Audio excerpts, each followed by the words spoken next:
Hi viewers, Vanakkam, Vandanam, Namaskaram. You are watching Aha Namma channel. It's full and full education and entertainment. Watch the video carefully and learn it everything.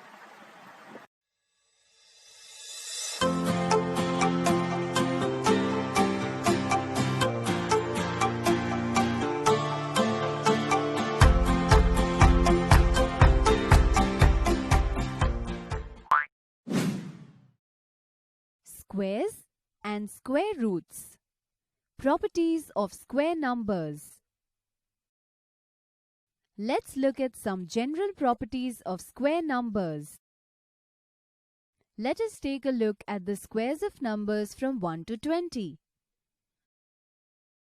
1 squared is 1, 2 squared is 4, 3 squared is 9, 4 squared is 16, 5 squared is 25, 6 squared is 36, 7 squared is 49, 8 squared is 64, 9 squared is 81, 10 squared is 100, 11 squared is 121, 12 squared is 144, 13 squared is 169, 14 squared is 196, 15 squared is 225, 16 squared is 256, 17 squared is 289, 18 squared is 324, 19 squared is 361, and 20 squared is 400. Observe the ending digits of these numbers. Which digits do you see? We see 0, 1, 4, 5, 6 and 9. We do not see 2, 3, 7 or 8 in the units place of a square number.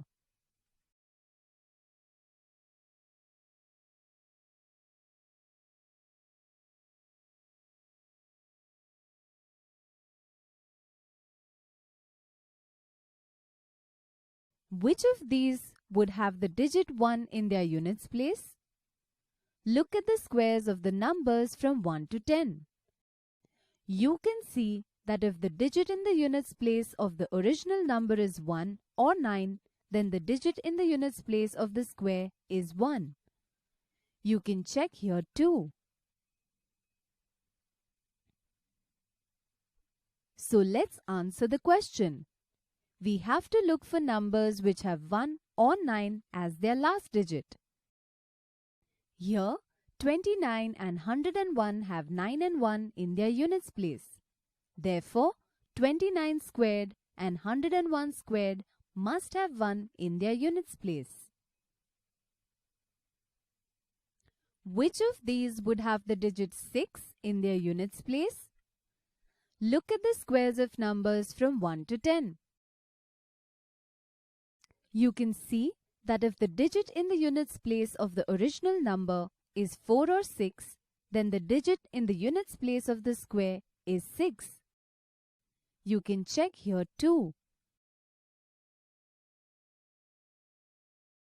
So let's answer the question. We have to look for numbers which have 4 or 6 as their last digit. Here, 84 and 36 have 4 and 6 in their units place. Therefore, 84 squared and 36 squared must have 6 in their units place. Which of these would have the digit 9 in their units place? Look at the squares of the numbers from 1 to 10. You can see that if the digit in the units place of the original number is 3 or 7, then the digit in the units place of the square is 9. You can check here too. So let's answer the question. We have to look for numbers which have 3 or 7 as their last digit. Here, 87, 23 and 107 have 3 or 7 in their units place. Therefore, 87 squared, 23 squared and 107 squared must have 9 in their units place. Let's consider numbers that end with 0. We'll see what happens to the number of zeros when we square the numbers. 10 squared is equal to 10 multiplied by 10, which is equal to 100. 20 squared is equal to 20 multiplied by 20, which is equal to 400.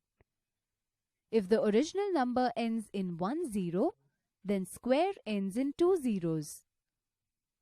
100 squared is equal to 100 into 100, which is equal to 10,000. 300 squared is equal to 300 into 300, which is equal to 90,000. If the original number ends in 2 zeros, then square ends in 4 zeros. We can see that whatever number of zeros there are at the end of the original number, in the square number, they double. So, a square number will always have an even number of zeros at its end. You cannot have a square number ending with 3 zeros. So, 10,000 which has 4 zeros is a square number, but 1,000 which has 3 zeros is not. How many numbers are there between two square numbers? Let's see.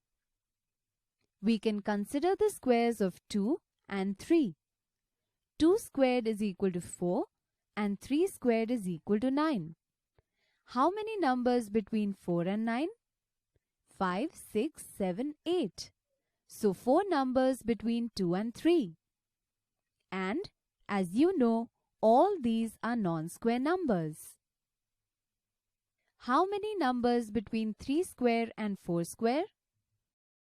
3 square is equal to 9 and 4 square is equal to 16. Therefore, the numbers between 9 and 16 are 10, 11, 12, 13, 14, 15. So 6 non-square numbers in between. How many numbers between 4 square and 5 square? 4 square is equal to 16 and 5 square is equal to 25. Therefore, the numbers between 16 and 25 are 17, 18, 19, 20, 21, 22, 23 and 24. So 8 non-square numbers in between. The number of non-square numbers in between two consecutive square numbers is going on increasing as the numbers get larger. Let's see if we can figure it out with a formula. We are considering squares of two consecutive numbers. So, if one number is n, the other number will be n plus 1. Now let's take the squares of each. Square of n is equal to n into n, which is equal to n square. Square of n plus 1 is equal to n plus 1 into n plus 1, which is equal to n plus 1 whole squared. We will have to simplify this further. N plus 1 whole squared is equal to n plus 1 multiplied by n plus 1. Now, by splitting the terms we get n into n plus 1 into n plus 1. By opening the brackets we get n squared plus n plus 1, which is equal to n squared plus 2n plus 1. So n plus 1 whole squared is equal to n squared plus 2n plus 1. Now we have two squared numbers, n square and n square plus 2n plus 1. How many square numbers in between? To get the numbers in between 9 and 4, what do? The numbers in between are 5, 6, 7 and 8, which is 4 numbers. Take the difference of 9 and 4. It is 5. So, 1 less than the difference. So, to get the numbers between n square and n square plus 2n plus 1, we find the difference and take 1 less than that. Let's do it. Numbers between two consecutive squares is equal to n square plus 2n plus 1 minus n square minus 1, which is equal to 2n. So, between squares of two consecutive numbers n and n plus 1, there are 2n numbers which are non-square numbers. Addition of consecutive odd numbers. Let's observe the pattern.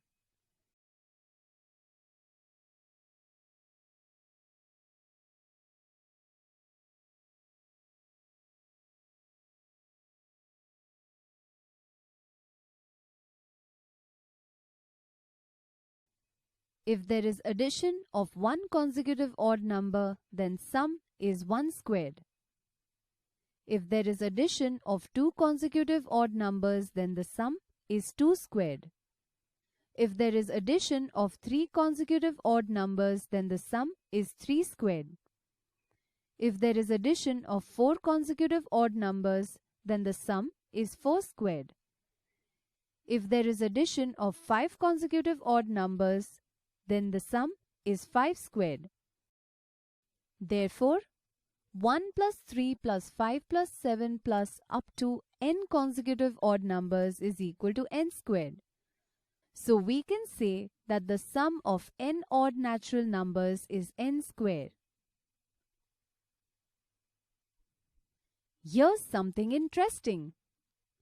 Look at what you get when you multiply two consecutive even or odd numbers. 12 into 14 is equal to 168. If you add 1 in 168, you get 169, which is the square of 13. 16 into 18 is equal to 288. If you add 1 in 288, you get 289, which is the square of 17.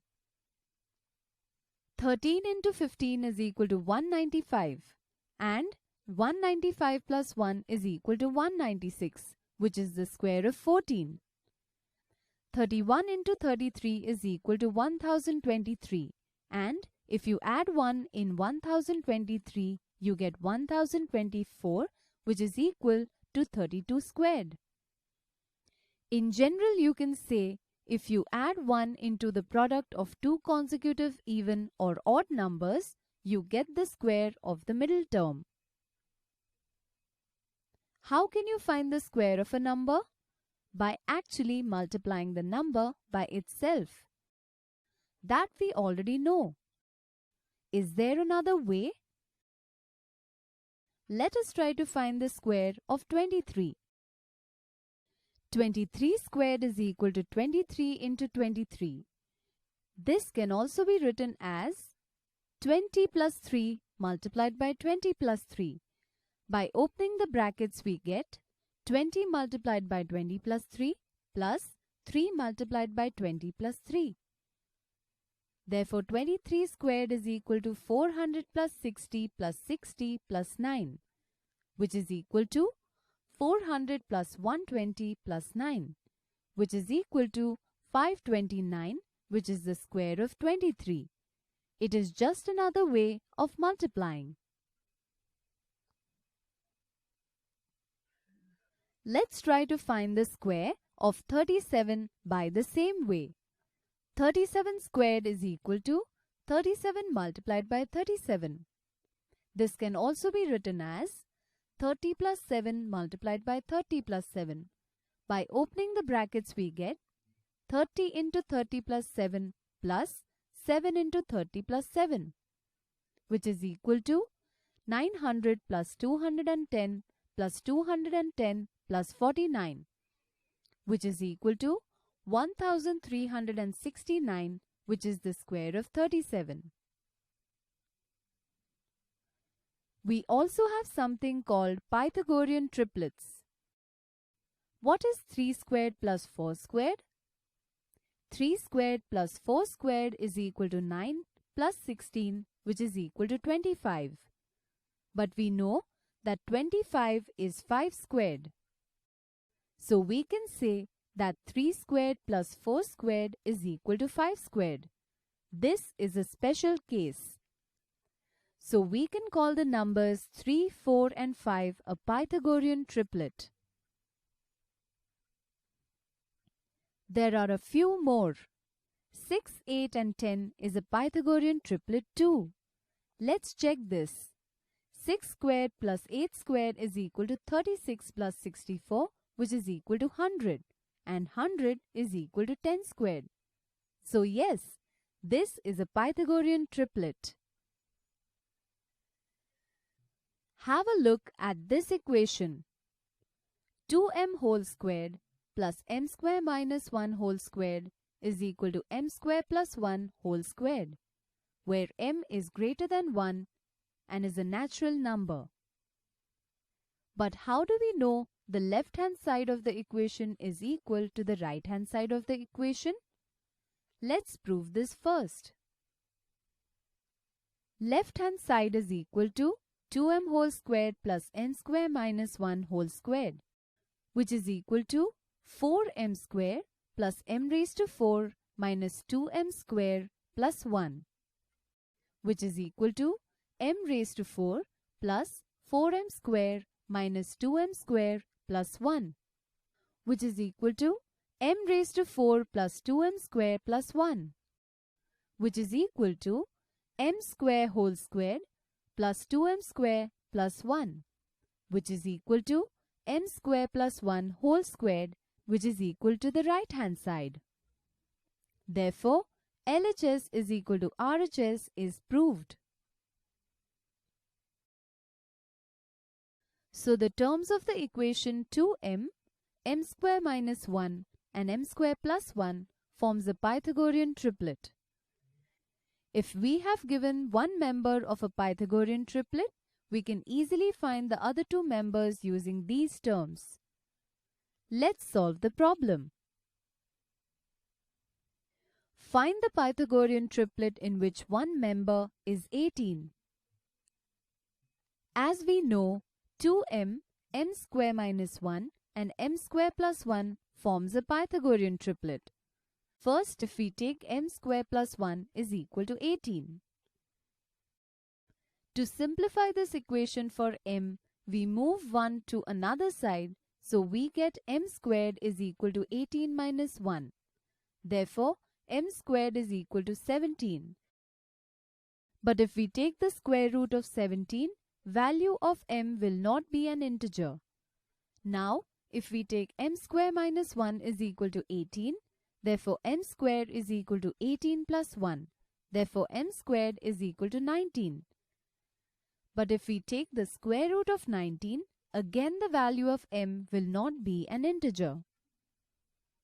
Now, if we take 2m is equal to 18, therefore m is equal to 18 divided by 2,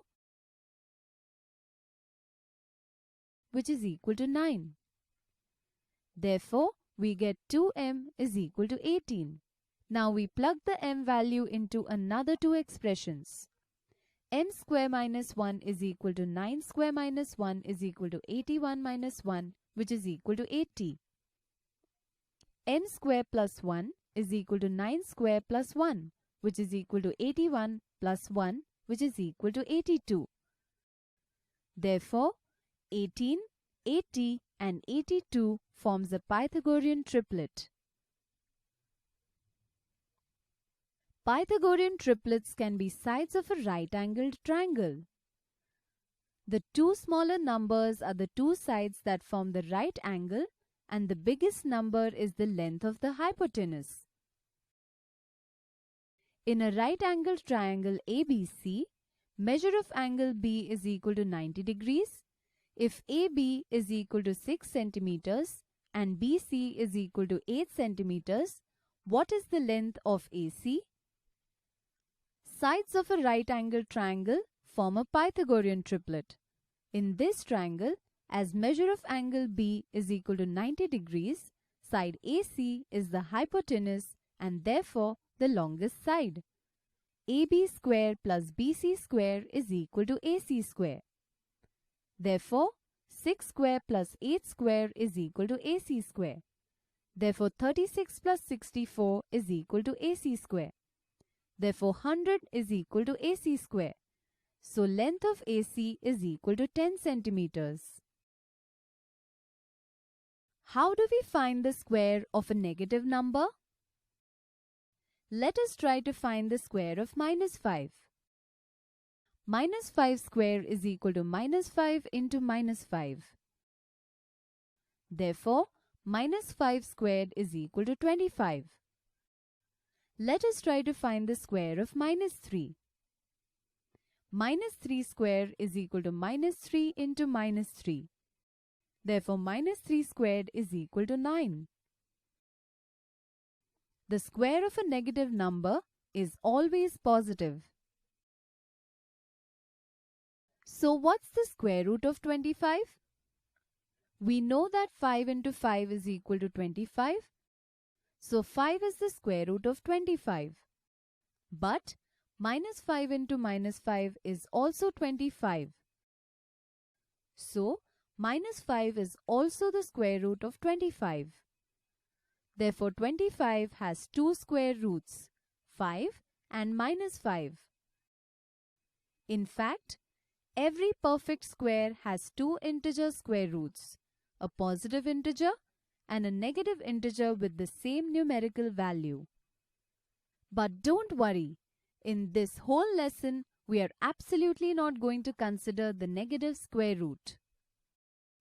We are just going to be dealing with the positive one, and that's it. Did you understand the properties of square numbers? Yes. If you like our videos, do share them and subscribe to our channel. If you want awesome quizzes, write to us. Keep watching and keep learning with Walnut. Thank you for watching நம்ம channel. இந்த video உங்களுக்கு பிடிச்சிருந்ததுன்னா comment பண்ணுங்க, like பண்ணுங்க, share பண்ணுங்க. மறக்காம இந்த சேனலை சப்ஸ்கிரைப் பண்ணிட்டு பக்கத்துல இருக்கக்கூடிய பெல் பட்டனை ட்ரைன் தட்டுங்க.